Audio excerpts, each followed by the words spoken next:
I'm going to talk about how Ryan Reynolds and Hugh Jackman hit 1 billion in box office using this maxim. Did you watch a new Deadpool and Wolverine? No, but I heard there's a Honda Odyssey in that bad boy. Do you have a Honda Odyssey? Hey, that's what I drive. Oh, I didn't know that. I don't know if that's true. Is that true? Did you watch it? I didn't see it yet. It's a legit car. Okay, well, I'm gonna read you this quote. This is from our boy Arnold Schwarzenegger, right? So he says this. He says, whenever I finished filming a movie, I felt my job was only half done.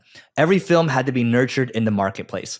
You can have the greatest movie in the world, but if you don't get it out there, if people don't know about it, you have nothing. It's the same with poetry, with painting, with writing, with inventions. It always blew my mind that some of the greatest artists, from Michelangelo to Van Gogh, never sold much because they didn't know how. They had to rely on some schmuck, some agent or manager or gallery owner to do it for them. Picasso would go into a restaurant and go do a drawing or paint a plate for a meal.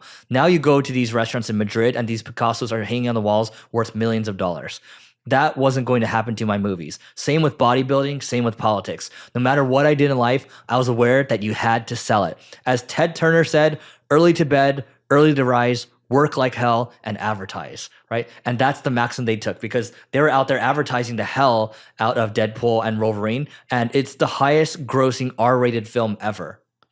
I saw that. And what's funny is on social media like Instagram and TikTok, dude, there's a lot of funny clips of Hugh Jackman and Ryan Reynolds bantering with each other because they both have great personalities too, right? Yep. And Ryan Reynolds is a comedian, but Hugh Jackman, he also is funny. Just people just take him in a more serious role, but he has a fun personality. Yeah, he's talented. Yeah, he's talented. Yeah. And when you see them two bicker, like it's just entertaining and you watch it and you like it and it just starts spreading virally. And they already have a lot of followers. They just keep doing collaborations and it promotes the movie and it just gets you to want to watch it at the end of the day. So I think it's interesting. I mean, Arnold's been doing it. It's like at the end of the day, who cares how good the product is? You still have to market it. It was funny. I was on a podcast interview today and the Olympics are going on right now. And they said something like, the next Olympics is happening in Los Angeles, Summer Olympics. I was like, yep, I know that. In 2028. They're like, all right, if you, Neil, were tasked to getting 100 million extra viewers to the Olympics compared to what they have now, what would you do? And I was like, oh, this is really simple. You got all the major influencers from each country who love their, country. I'm talking about people with like tens of millions of followers. Yep. You give them access to the game and interviews with people and tell them they need to live stream it. And I'm like, your view count would just blow up through the roof. Do you know how much Snoop Dogg gets paid per day at the Olympics? No. 500 grand a day. And then he plus like a couple $million for some other promotions here and there, but 500 grand per day. And he's put up there in a really nice hotel, but that's the power of an influencer, I guess. And I have no idea what he's doing. I just saw a picture with him with his eyes really like wide open at the Olympics. So who knows? I'm telling you, it would work. If you just use influencer marketing at a mass scale like that, you would just have tons and tons of views and everyone would want to be part of it because all the cool people are quote unquote part of it. Dude, so I just came back from Europe, but you know how like when you go to the airports, you see Gucci, you see Chanel, you see all these high-end stores, right? Yeah. Do you think they make money? I think it's for branding more than anything else. Okay. So do high-end luxury stores at airports such as Chanel and Gucci actually make money? So this tweet over here is from Linus Eckenstam, and he says, the insane thing about these stores, it's the opposite. They make an absurd amount of money. Let's break it down. So I'm looking at this other subtweet over here, the original tweet. I rarely see anyone in these high-end stores while at the airport. My guess is they don't make any money. They exist for advertising purposes, to your point, right? So this guy Linus says, okay, let's break it down. Business travel is massive. 2, and this never occurred to me, like, have you gone to these stores and bought anything for your wife before on the way back? I've never bought anything from any of the stores. The only time I go into the store is if I need medicine or something, and that's not a Gucci store. Dude, as a side note, I forgot to go to that outlet when I was in Florence. But anyway, so number 2, the amount of wealthy people traveling for business is extremely high, and them picking up a quote-unquote gift on their way home or simple splurging on themselves for a fraction of the cost of their flights is common. How common? DFS groups, so duty-free stores groups, and by the way, there's a side story around that, which I might tell after this. DFS group that operates most of the LVMH retail stores in airports achieved a 17% organic growth in revenue, reaching 15 billion, it looks like euros, in revenue last year. Total LVMH revenue was euros 80 billion. So number 4, the relative high foot traffic makes it extremely easy to get the customer numbers to the correct levels. Even with small amounts of success rate, loads of money will be made. Why? Because a handbag made by LVMH will cost $50 to $100 to produce and retail for anywhere $2,500 to $5,000 or more. If you look at the high street flagship stores, they can easily have daily sales numbers that reach close to 750K to $1 million in daily sales. These are common numbers in Europe.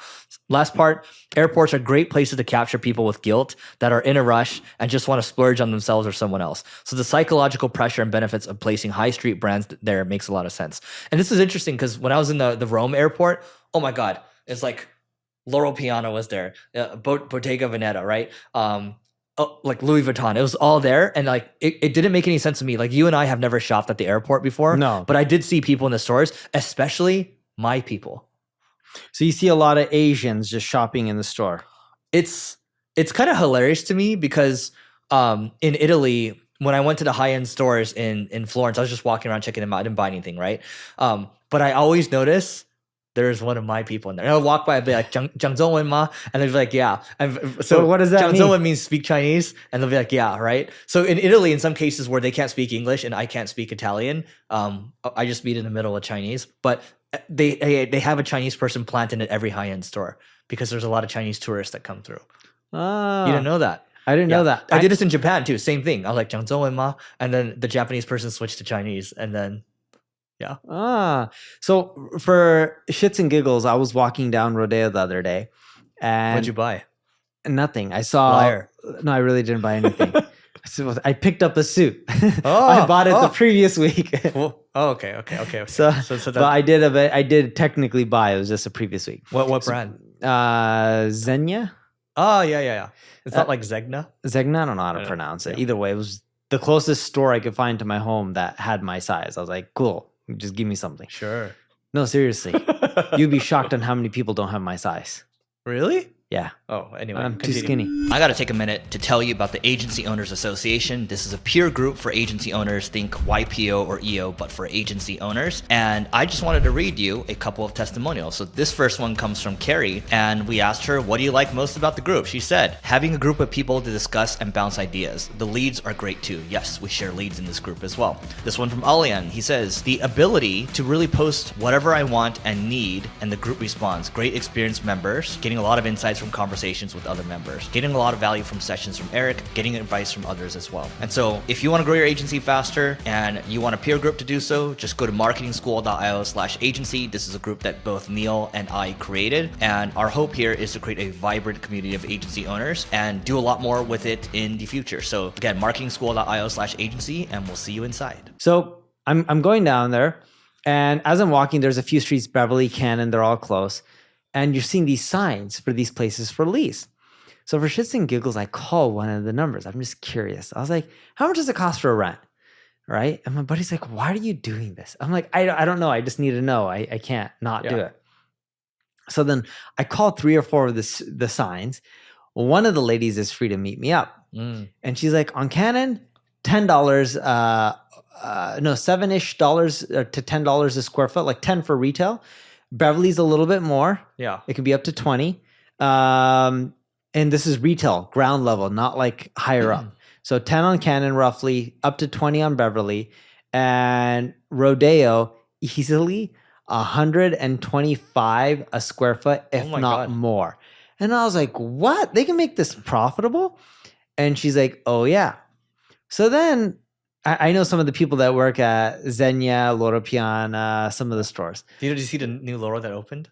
I was there on the first day. Oh, you buy something for me? No, I didn't buy anything. I just went there to see if I get free stuff. I did not get anything for free. Continue. Sorry. Okay, so I end up asking them on some of their numbers because I know some of the managers that run the stores.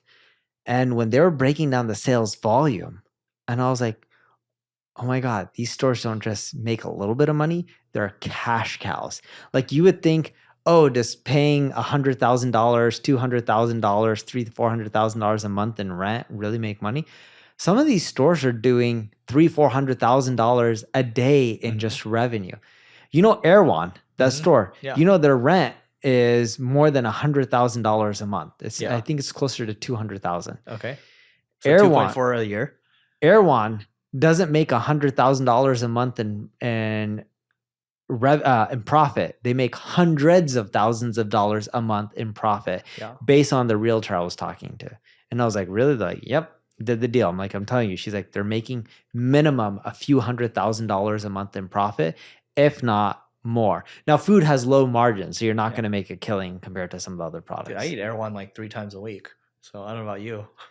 I eat it quite often, and then we get it delivered, which adds up to the price. Oh, the delivery crushes. Yeah. Well, see, I after these recordings, I go to Erewhon after. I never venture into the store because it's such a pain in the butt. But even the checkout, there's a long line. I'm like, well, I'm not going to wait 10 minutes just to check out. It's easier to click the Uber Eats button. Yeah. First world problems. Not first world problems. I think a lot of entrepreneurs get this wrong. If you actually could be working during those times, you have a better ROI just clicking the delivery button. But people always say, oh, don't wash your dishes, don't clean your homes because your time's more valuable. Well, if you're going to sit there and watch TV, go clean your dishes because it's cheaper to do that than it is to pay someone. The number one challenge for businesses is hiring. And more specifically, the number one thing I get asked for all the time is, Eric, where can I go find an amazing marketer? And the reality is right now, when you think about the world, we have inflation. That also means wage inflation right now. And it means that when it comes to hiring talent, you can't spend as much as you would have in the last couple of years because it's just become too cost prohibitive. And so we've partnered with one of the best offshore recruiting firms when it comes to marketing. They've been a great asset for us, and I believe that they will be a great asset for you. All you have to do is go to marketingschool.io/hire. Again, it's marketingschool.io/hire to learn more. You can fill out the form there, and we're going to place you with the best marketing hires that we can help you find. I've been continuing to read that book from J. Paul Getty, the How to Be Rich book. So just context again, J. Paul Getty, billionaire. He was the richest guy in the world at the time. He did the Getty Museum. I think the Getty Images, that's all him at the end of the day. There's a chapter where he talks about the businessman at bay. And I think it might be helpful if we share some stories with people as well. But Neil, how many times have you been close to losing it all with a company? And there have been times where you have lost it, right? Yeah, quite a few times. Too many to count, sadly, and just being really honest. Like, so I've made a lot of mistakes as an entrepreneur. I've had more of those mistakes earlier on than later on in life. But even later on in life, I've been aggressive, bet too much, where I really feel the pinch. So this chapter, the businessman at bay, means like when you're at bay, your back's against the wall. And he spoke about his friend where his loan was going to come due. His one business was tanking. And then he had like, let's say there's like people stealing from him, right? So he's basically saying like all entrepreneurs, like for example, Ford, he had Henry Ford, when he came out with the Ford, the Model T, I think, they had a huge head start for 20 years or so, 2 decades or so, maybe 27 years. And I don't know if you know this, but the Model T was always in black. There's no, and there's like a, crappy transmission and all that. It was a crappy car, right? No. Do you remember the saying?